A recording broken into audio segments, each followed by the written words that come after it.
and we'll take it from there. Now, Trey, I'm going to hand over the microphone to you, and you are going to do the next segment for probably about the next 20 minutes. So why don't you go ahead and take the show? All right. During the course of this show on Aaron's High Cap Adventures has had many different guests, and we covered a staggeringly wide array of skills from portrait painting to custom weapon making to legislating. We even have lawyers. Today, though, we have our strangest guest yet. That would be our host, Matt Betros. Woohoo! All right, Matt. So we want to talk a little bit so that the audience can get to know you a little better, because you're talking to them every Saturday morning, and well, they need to know who they're listening to. They may get scared. We're going to start with just the basics. I mean, you're real big into shooting, so what got you into it? Well, I'll tell you, Trey, a lot of people ask me that question. It's like, what got me into what I do? Well, I'll tell you. My dad, World War II vet. Okay, my whole family is military oriented. It goes all the way back to my grandfathers. My grandfather on my dad's side was in the National Guard up in New York. My grandfather on my mother's side was a special aid intelligence officer to Lawrence of Arabia, and I've got all the documentation on that too. So it's a pretty wild history.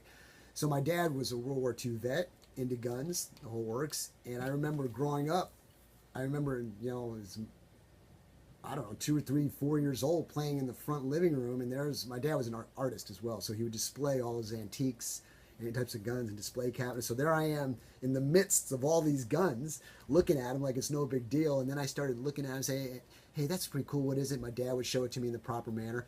And so I got hooked. And I've been shooting since I was 4 years old. So when you start shooting that young and it becomes part of you, it's just like a whole bunch of people down here, man. When they start shooting when they're a little kid, it's just nothing. It's ingrained into you to shoot. So that's how I got my start, was through my dad, because of his interest in guns. So what did you start on it for? I still have it to this day. It was a Colt single shot bolt action rifle. I think it was called a Colt Tier. I think it was. I still got it. Man, I could, at 100 yards, I would hang cans off these little leather strips, like shoelace strips. I wouldn't shoot the can, I would shoot the leather strips. Okay. My eyes were great, and I was shooting with that, and my dad would give me a box of 100 rounds, Remington 22s in those plastic honeycomb boxes. He said, that's what you got. And I one shot at a time. And I got very proficient. Back in the day, I was very good with rifles. But then something happened where I got into pistols, and I stopped playing with rifles except for my ARs and all that kind of stuff, and tactical type of shooting. But when it comes to bullseye accuracy, I started with a 22 Colt Tier, I believe it's called. But I've still got it to this day. Love it. Won't get rid of it. So what led you into handguns? That's a good question. I think it has to do with the 1911. Well, I can see that. World War II, 1911. I'm an artist myself. I used to draw pictures of G.I. Joes with the pistol. Back in the day, they still have it now. They've got Collector's Armory, and they sell these fake guns that are 1-to-1 scale. And back when I was a kid, I think 10 years old, long time ago, 40-something years ago, I ordered one. I had saved up some money. Back then, it was no big deal. You just get this gun, I'm playing with it, taking it apart, learning it, and that got me into the handgun aspect of it. Was more the World War II. If you ever go to my shop, Trey, which you have, you'll see all the action figures. I got the Germans on one side and the Americans on the other side, because my dad was in the war, so that has a lot of interest to me. And the 45 1911 was a major part of that. So I got hooked on the pistol. But I have to think later on, I really can't answer that question. It was a sudden happening, but I don't remember exactly what it was, where I just started getting into it. But it definitely got enhanced back in 2000, or actually 96, when Bush signed the law to carry concealed. I was licensed up in New York as of age 21 to carry concealed, and it's very hard to get up there, by the way. And so I've been carrying a pistol there for self-defense, but I didn't really master my skill with a handgun until later down here. So have you ever shot competitively? I haven't shot competitively what people think is competitive. I shoot competitive, more street-wise competitive. I do not like regimented type of competitions. I think it's a false reality. Now, if you like it just because it's something to do, it definitely does enhance your skills, don't get me wrong. But I think it loses the factor of realism when it comes to defending yourself on the street. I'm not a marksmanship shooter. I am a self-defense shooter. Big difference. And I tell people that in my class. I say, if you're here for me to teach you how to shoot a bullseye at 15 yards and put it in the same hole, you're in the wrong class. I'm here to teach you how to shoot a 6-inch circle under stress in a matter of a second without aiming your pistol. So there's a big difference when it comes to that. So, but I have done competitions. I love competitions. It puts you under the test, but I like them under certain conditions. And that's why, once again, I've come up with the round robin competition, which I think is awesome. So it's more shooting with sort of a preparedness flavor to it. That's right. Which kind It's of cool, realism. because it'll bring us into our next segue to our next question Ooh, here. okay, what do you got? So, what got you into prepping? Heck, that's a question that can come up with a long answer. A lot of things have got me into prepper. I mean, when I was growing up as a kid, I briefly went into the Boy Scouts. My other brothers, I'm 5 years from my next oldest brother. I have 3 other brothers. The next oldest one is 5 years from me, and then there's a 2-year separation between them both. Well, those 3 guys all went to the Boy Scouts, did great, Life Star, Eagle Scout, the whole works. When I went in, where I was living in the time frame it was under poor management, the Boy Scouts, in that particular troop. And I went in for a little bit, got a few merit badges, but I just never did it. But that fueled my interest of being prepared, always having the special tool for that special situation in case it ever arose. I'm a gadget guy, okay? And so that got me. And then as time went on, I would always be prepared. You know, you make sure the spare tire's filled with air, you got your jumper cables. It's just basic standard operating procedure for a person so you can become independent upon everybody, not have to be dependent on waiting for somebody to come and help you. I hate that. I am that way in a lot of aspects because I'm not as skilled as so many other people when it comes to mechanics and all that kind of stuff. But I try to do the best I can to be non-reliant on other people. But the biggest thing came in 2006. Back in that time, we were in the wars, Afghanistan, Iraq, all that kind of stuff. And it's going to take a while for me to explain this, but I was news fanatical because I want to know what's going on with our guys over there, our guys and gals protecting us and doing their stuff every second. And something was said over the radio, and I forget what it was, but it made me want to research the Kennedy assassination. And so once I got the bug, I'm starting to look up all this stuff, and you would see the standard things on the internet. But then if you dug deeper and looked at different types of documentation as to what happened and what is not really promoted and what a lot of people don't know, I saw this information concerning the Kennedy assassination. I'm saying, hey, wait a minute here. I'm not stupid. I can see what's going on. I know what bullet impact does to an individual. I know which direction a bullet comes from. And you're trying to tell me it's a lone shooter? I don't buy it. That opened the gateway to me to question news. I think, I never said it, but I was checking out fake news all the time back then. I'm saying, this is ridiculous. And I started losing my trust in what the media would tell me and what politicians would tell me. I'm thinking it's all screwed up because I would hear politicians say it, I would see them say it, and then the news would report it differently. I go, wait a minute, I was there when it happened. So it caused me to start doubting.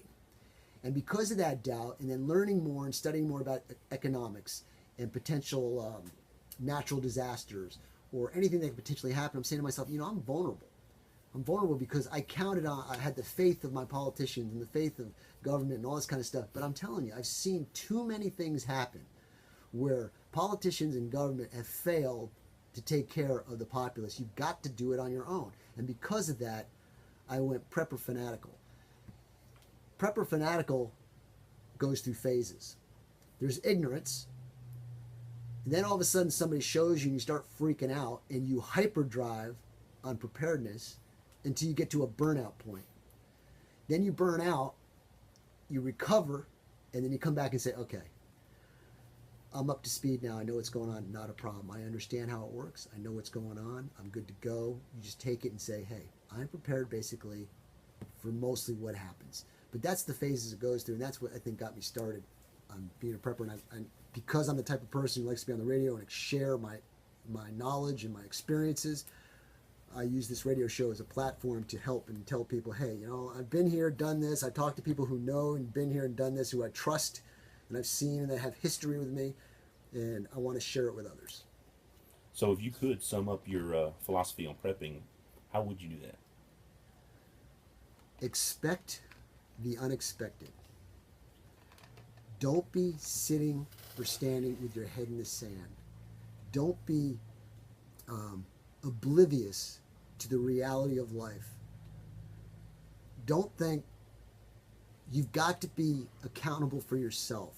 If you have a family, children, I'm talking to guys specifically here. Guys, get off your butts.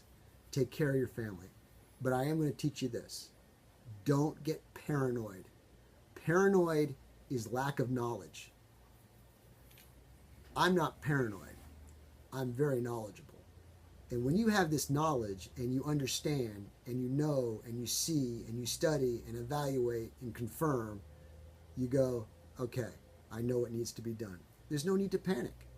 Just know what you need to do and get it done. Well, we got a little bit of about 10 minutes here left in the show.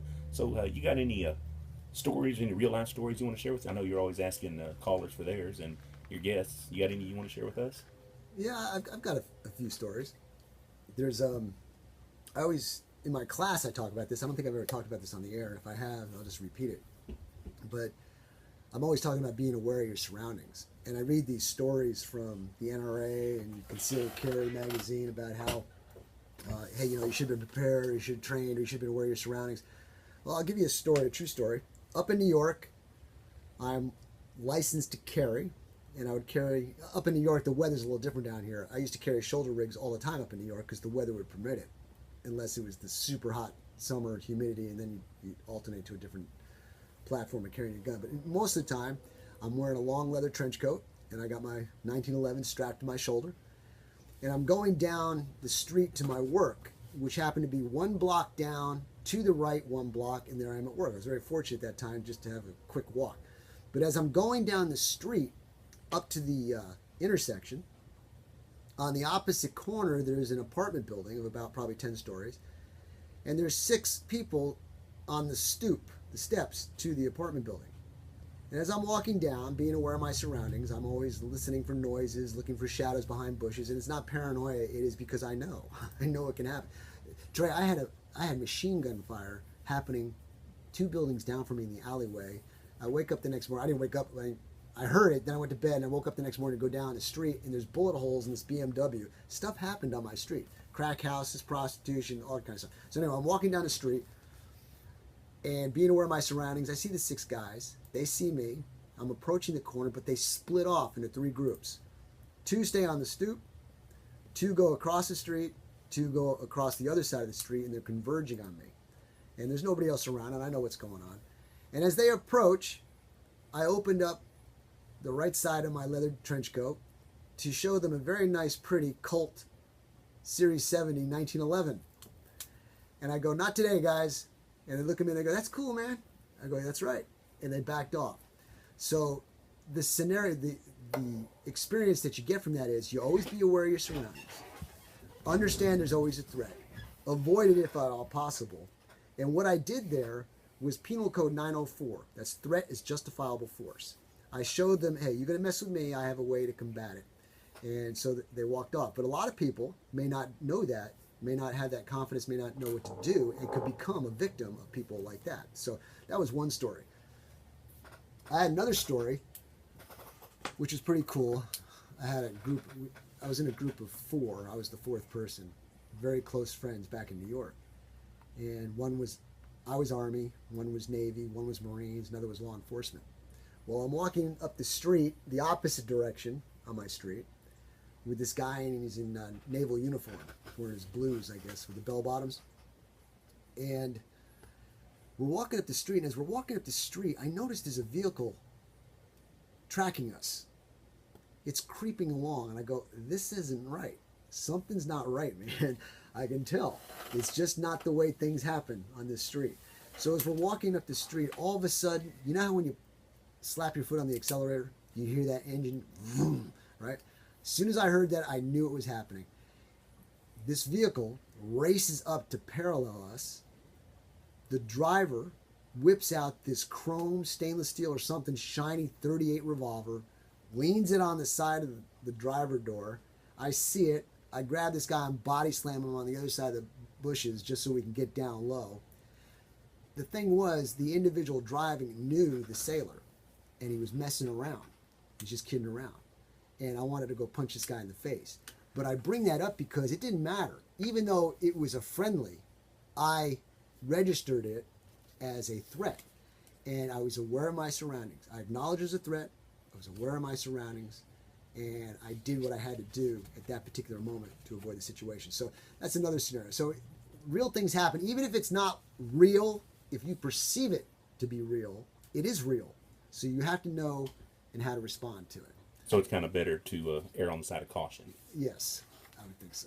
So if you could give the listeners one piece of what you consider the most vital piece of advice that you can give, what would that be? Don't be ignorant.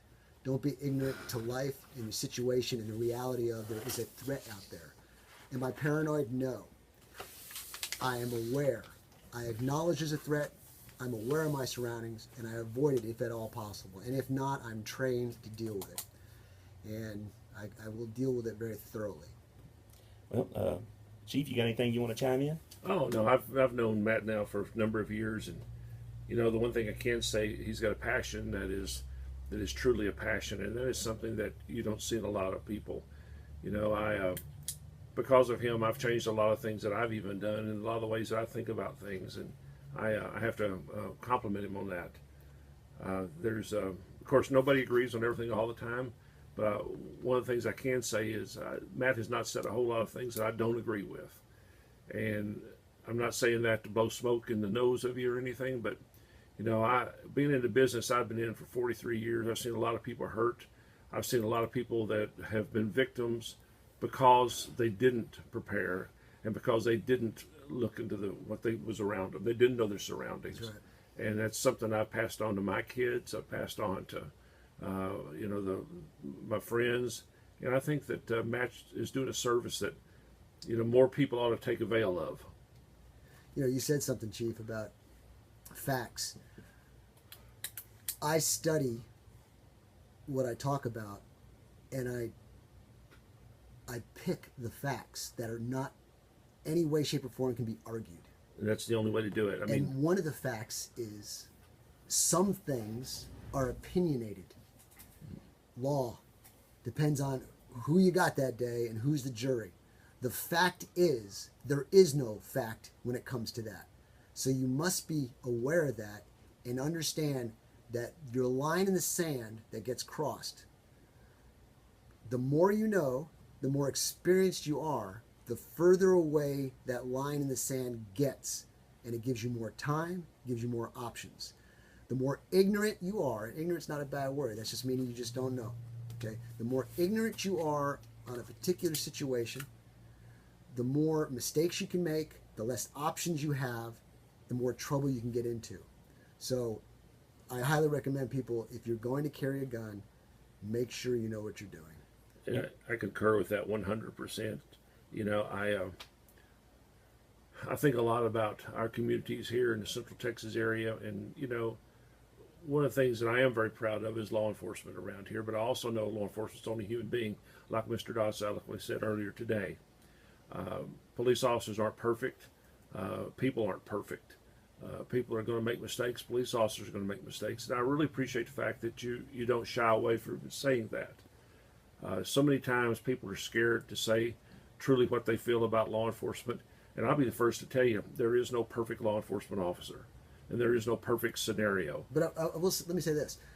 When we talk about these officers who make mistakes, we don't talk about they go, oh, look, that officer made a mistake. Oh, no, not no, we don't no. do that. We say, you see, he's an officer. He's human. He's human. He's supposed to be knowledge, but he's human. He's Exactly. going to make mistakes. And because those mistakes are very possible, you must take that into consideration in the mix. And you know what some of those mistakes are caused by? Ignorance. And I'll be first to admit it. There's so many police officers, me included, with 43 years, that aren't where they need to be up to speed on the laws and up to speed on what's happening currently. You know, just because we were taught something in the police academy, I went to the police academy 44 years ago. And I'm telling you, if you don't keep up with what happens in 44 years, if you don't keep up with something that happens in 6 years, 6 months as far as the law is concerned, the changes in the law, you're going to get behind the 8 ball. I'm pro-law all the way. Yep. Okay, but here's the deal: law enforcement. When you look at this video, ladies and gentlemen, probably on Tuesday, you're going to see me showing the penal code that these guys got to learn. It's about this big. License to carry people got about this much, which I'm doing about an inch as compared to like 3 feet. Master it. It's only an inch thick. If you're going to carry, license to carry, master it. Law enforcement officer, he's human.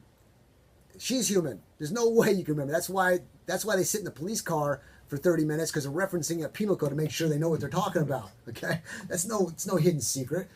Trey's giving me the high sign that we've got about less than a minute to go here. But ladies and gentlemen, look, I love doing what I do. If you love hearing what you hear, I need your support. Can't do it by myself. Can't do it with just a certain amount of sponsors. We need your support. Support the sponsors. Become a sponsor. Give me a call. We'll talk about it and see what we can do. And I'll get you part of the program and keep this thing going. But I'll tell you what, Trey, what I got? 30 seconds? That's about right. All right. 20 seconds. Well, in 20 seconds, here's what I want to say. Love what I do. It's a pleasure to talk to you. I'm blessed to be around the people I am. And until next week, keep your powder dry. And God bless and happy Mother's Day. Super.